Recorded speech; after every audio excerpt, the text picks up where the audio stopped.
Congress of South African Trade Unions has issued a warning about South Africa's record high unemployment rate, which is rapidly approaching 50%. The country's official unemployment rate jumped 0.4 percentage points to a record 35.3% in the fourth quarter of last year, according to data released by Statistics South Africa on Tuesday. The extended definition of unemployment, on the other hand, is now at 46.2%. Today, we focus on South Africa's unemployment rate as it unfortunately rises. This is Business Edge. I'm Tolulope, Adeleru, Balogun.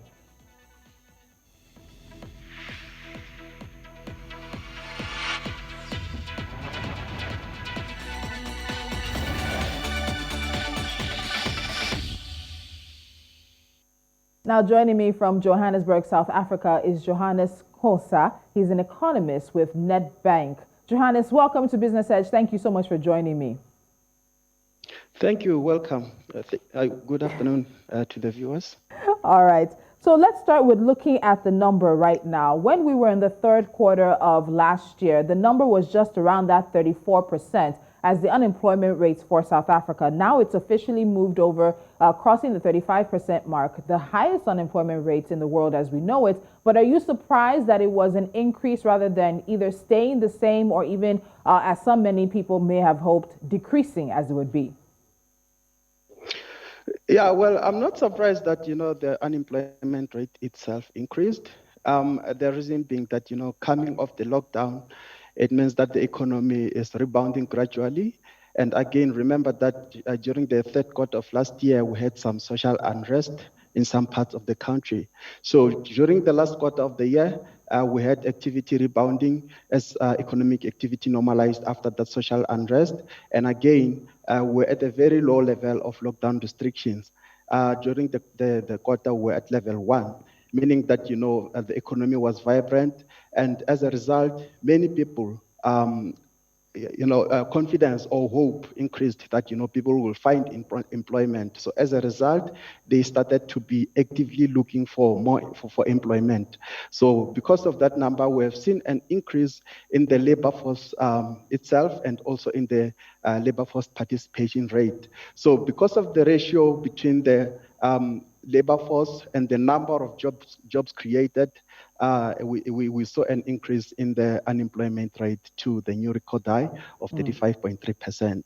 Now, that's the official rate, but a lot of people as late as last year, or rather maybe I'll say as early as last year, had already said that the unofficial rates would be more around that 50% mark. And now we're, of course, hearing that the extended definition of unemployment is at 46.2%. So explain this extended definition. I know in recent times, Stats SA had sort of expanded how it looked at what it meant to be unemployed or around the conversations that circle around unemployment in South Africa.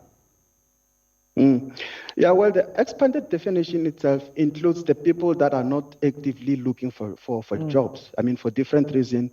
They could have given up because they can't find work, or they could have given up for some reasons, maybe the age, or maybe they have been retrenched, and as a result, they are no longer active in the labor market. So the expanded definition includes all of those people that are not working. But the narrow definition excludes those people and only captures the people that are actively looking for employment. As South Africa, as the continent's most industrialized nation and as one of the leading economies on the continent, shouldn't we, as South Africa that is now, shouldn't South Africa be worried about the fact that there's an increasing number of people who are no longer actively looking for work? Because part of the conversations we've had in recent times is when you see this unemployment rates rise, it typically affects Black South African women and young South Africans. And they're also the numbers that unfortunately are increasing when they're no longer actively looking for work. So isn't that a number that should concern us, as well as those who've never held a job? That's also a number that has been bandied about and discussed. People who've not also held a job and have not contributed to the labor force or even to the economy. So what concerns do you have about those demographics? Yeah, well, that's a very worrying factor. I mean, South Africa is one of the unequal society. I mean, with the Gini coefficient at around 65, 66. So it's a very worrying factor that, so many people are not employed. I mean, like it hasn't just started now. It has been happening like this for so many years. South Africa has been underperforming. And if you look at the global statistics, it has been one of the top 10 worst performers since around 2013. So, I mean, some of the recent developments include that, government has identified the problem, and it is taking active policy measures in order to boost employment creation. I mean, just 2 weeks ago, President Cyril Ramaphosa has just concluded his investment summit. I mean, it's one of the initiatives that he came up with in order to attract investment into the country. I mean, they had a target of 1.2 Trillion billion, a trillion overall. amount targeted investment into the country. So the plan is to boost the economy, which will eventually boost employment creation. So, I mean, there are also other measures that are aimed at especially boosting employment for the young ones. I mean, if you check, the unemployment for the youth is around 66%, which is definitely a worrying factor. It is. All right, so let's talk about that economy and break it down more into segments. Now, the declining capacity in the mining industry, particularly, has been blamed as one of the main factors contributing to the rise in unemployment. We also have to add, of course, because of COVID, the hospitality and tourism sector was heavily hit. And this is a sector that also, according to records, employs 1 in every 22 South Africans. But particularly for the mining industry, do you think it's as big of a factor in unemployment as it's being made to be or being made to seem? Yeah, well, it is. I mean, look, given that South Africa is a well-diversified economy, all the industries, they're very important, in terms of driving the economy and also employment as well. So the decline in the mining industry's employment can be attributed to various factors, like, for example, the policy uncertainties. I mean, like we're talking about the uh, expropriation of land without compensation. I mean, one of those factors is that is one of the factors that are somehow discouraging investment. I mean, like if you're not sure whether you will be owning land at the end of the day, you are not likely to invest in that country, and that is one of the factors. Another factor is because of power shortages. I mean, like our minings are very dependent on machinery and also use electricity. So if we don't have enough electricity, it also means that companies have to reconsider their fixed investment plans and their expansion capacity. But if you look at the recent developments, the industry itself has been benefiting from the rise in global commodity prices. I mean, we are one of the exporters of gold and other commodities, which at the moment are reaching record highs. Yeah. So that could be an incentive for the mining industry to start expanding and possibly employ more people. Okay, I like the fact that you brought up electricity because that's where I was going next. ESCOM has been blamed for a very, very large percentage of some of the issues that ail South Africa's economy. And we continue to hear, of course, about the planned breakdown of ESCOM into three units, three separate units, which would be transmission, generation, and distribution. But that seems to be a future plan. But the lack of Mm. electricity has been a major issue. You talked about how the mining sector has been affected, but it's not just the mines. Small and medium scale businesses have been affected. Even those who want to invest in South Africa are also looking at the electricity and energy situation. So, how big of a factor is ESCOM in all of this? Yeah, well, it is. I mean, like recently we've been having like load shedding, and if you check at the fourth quarter numbers, GDP numbers, one of the reasons for the lower than what lower than expected increase is because of the frequent load shedding that we've experienced throughout that period. But again, government has come up with a measure to solve that problem. Like for now, in the short term, they've just increased the power generation by private companies to 100 megawatts. So you can produce that much of electricity without requiring license. So a lot of private companies are at the moment starting to invest. I mean, we've had like the renewable energy programs coming up where I think it was around August last year, government has announced the fourth window fourth window for bidders for the renewable energy programs. So at the moment, there are some positive development coming through in electricity, but obviously, if we have to have a long-term benefit, it will take long because it takes longer to build power stations, and even the breakdown of ESCOM that we have been having recently is going to take a couple of years for it to have a full impact in terms of increasing electricity generation. Very true. All right, so before we go for a break, let's touch on the President Cyril Ramaphosa announcing that COVID-19 preventive restrictions and the lockdowns and all those things are basically now being lifted or have been lifted since his address last week. So with the relaxation of these strict rules, especially let's talk about the tourism and hospitality industry, their ability to get back to having more events, to have people staying over and things like that. Do you expect to start seeing a change in the number when it comes to the next quarter's results for unemployment? So if we're lifting the restrictions on COVID-19 in this quarter, when do you expect to see that sort of impact the unemployment numbers? Should we be expecting that at the end of the second quarter of the year or even into the third, because it needs some time to sort of balance out? Well, I wouldn't expect it to have an effect in the first quarter, obviously, because we are already at the start of the second quarter. And, again, I remember the first quarter numbers are also affected by seasonal patterns. And, in the first quarter, we're having a large number of people coming back to the labor force. And we also have new people like the school leavers and the new graduates coming into the labor force. So that will expand the labor force itself.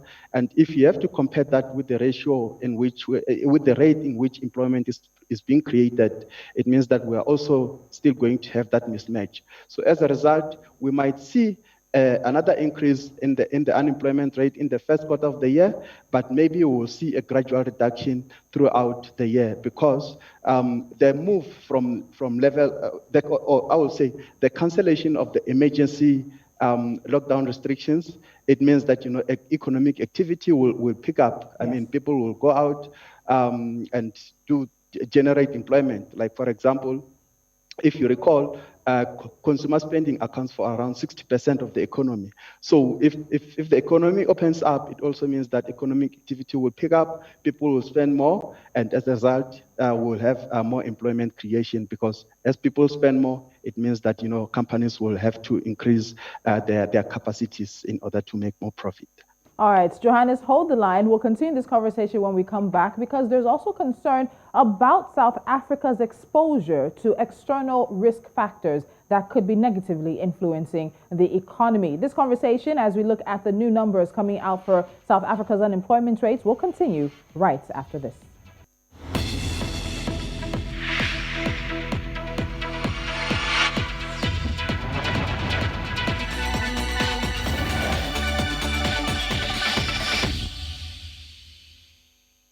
Still with me from Johannesburg, South Africa, is Johannes Khosa. He's an economist with Nedbank. As we look at the unemployment rate for South Africa, new figures have come out from Statistics SA, and unfortunately, the unemployment rate has gone up to 35.3%. Now, the government says it has a plan to create 1 million job opportunities for young people. And the question now has to be, is this something that is attainable? Johannes, let me come back to you. You've mentioned a number of times now that government has some plans in place that they are looking to put into place. So let's look at this one that focuses on the 1 million jobs. What exactly does government, South Africa's government, led by Cyril Ramaphosa, have in plan, or in play rather? Yeah, well, they've implemented various strategies, like for example, in terms of incentivizing companies to employ more young people.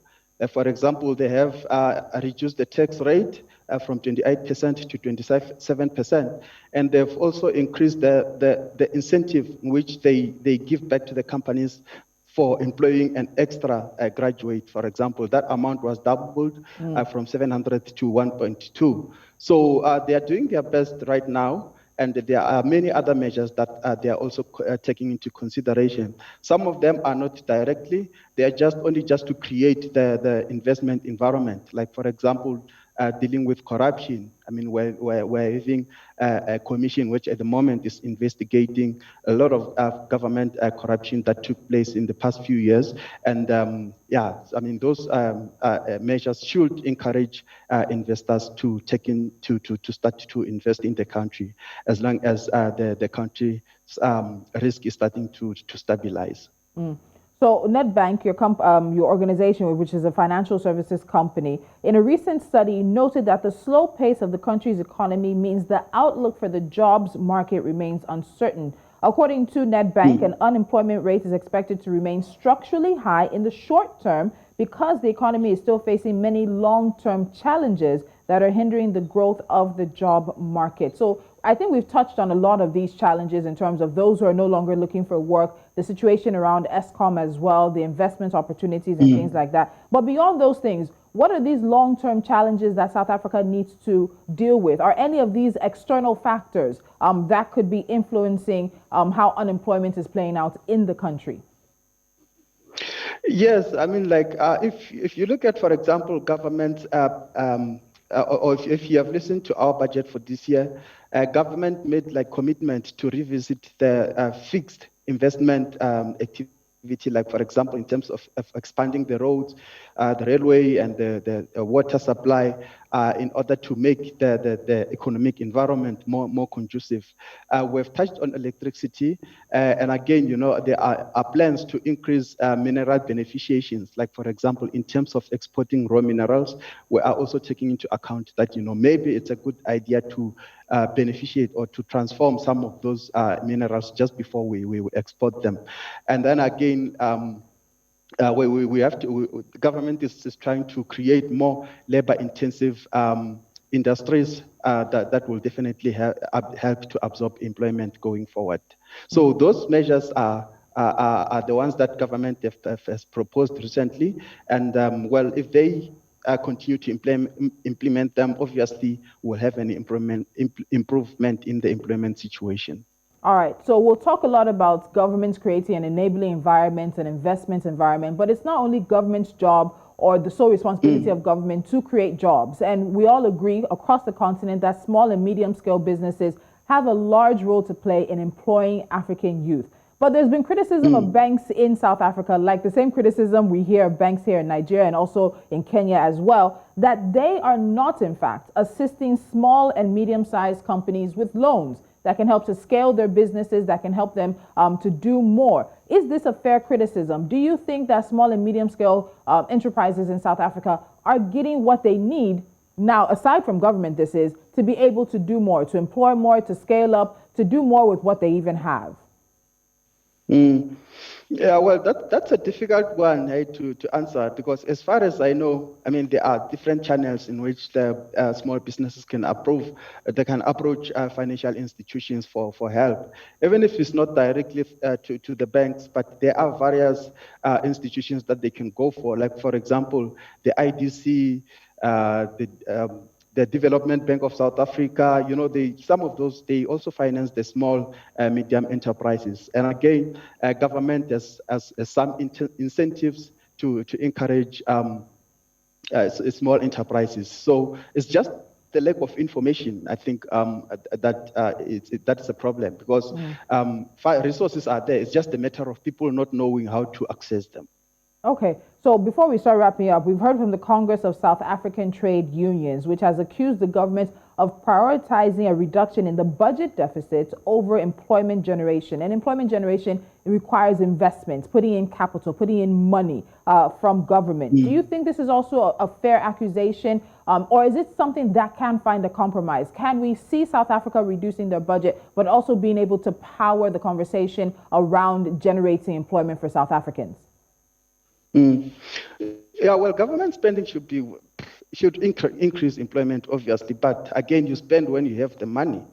So at the moment, because we are running a deficit because government doesn't have the money, it doesn't have enough money to spend. But obviously that they will have to spend more if they have more money. But the plan now is to increase that difference between expenditure and revenue. So we can't just spend while we're not generating enough. Otherwise, we'll end up having those budget deficit problem. And if you've checked in our budget numbers, one of the highest growing figure is just the debt service cost. So Yeah. if we don't have money, it means that we'll have to go and borrow it somewhere else. And if we borrow that money, we'll have to repay it. Who's going to pay it? It's a question of whether it's the current generation or the future generation. So if we go and spend it, borrow and spend it now, and we don't invest it wisely, it means that the future generation will have to bear that burden, just like what's happening at the moment. We are servicing a very high debt because there were irresponsible spending in the past. All right, Johannes, before I let you go now, just give me a projection. So we've seen the rate come out for the last quarter of 2021. Expectation for the first quarter of 2022 and into the rest of the year. Do you eventually see a decline, especially with the lockdown, COVID-19 restrictions lifted, and some more economic activity rebounding now? Your projections on South Africa's unemployment rate as we go into 2022? Yeah, well, for me, I would say it will remain sticky at around those levels. If it changes, it won't change much. For government to, or for the country to improve that situation, we'll have to grow the economy. And, our forecast for this year, we expect the economy to grow by 2.2%. And in the next 3 years, that growth rate is expected to moderate to around 1.8, 1.6, and 1.5%.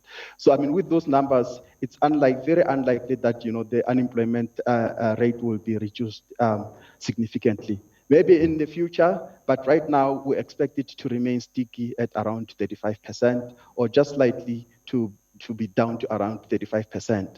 That slight decline, it could be coming through as the economy's lockdown restrictions are limited and economic activity picks up. We've also seen a gradual improvement in fixed investment spending. So companies are starting to expand given that, the economy is opening up. So that improvement that we could see is not going to be much. And as again, I mentioned earlier, as the economy opens up, more people that were previously discouraged, they will come back and join the labor force. So because of that imbalance, we are going to see the unemployment rate remaining sticky at around 35%.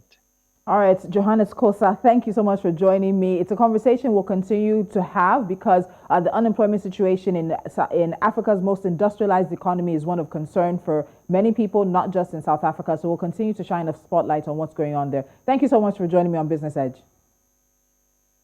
You're welcome. Thank you. All right. And throughout 2021, we've kept a very, very close eye on South Africa's unemployment situation and continue to see the rise. And now we've seen that throughout the year of 2021, South Africa hit historic unemployment levels, making it the most unemployed economy on the planet. But what does that mean now for 2022? Many people are not holding out hope that there's going to be a significant change. And unfortunately, it's likely that South Africa will start 2022 with more unemployment and a higher number when the numbers come out later in the next few weeks. It's a conversation we'll continue to focus on. It's one that many people will keep their eyes on, and we will as well right here on Business Edge. Up next is NC4 to Watch. Stick around.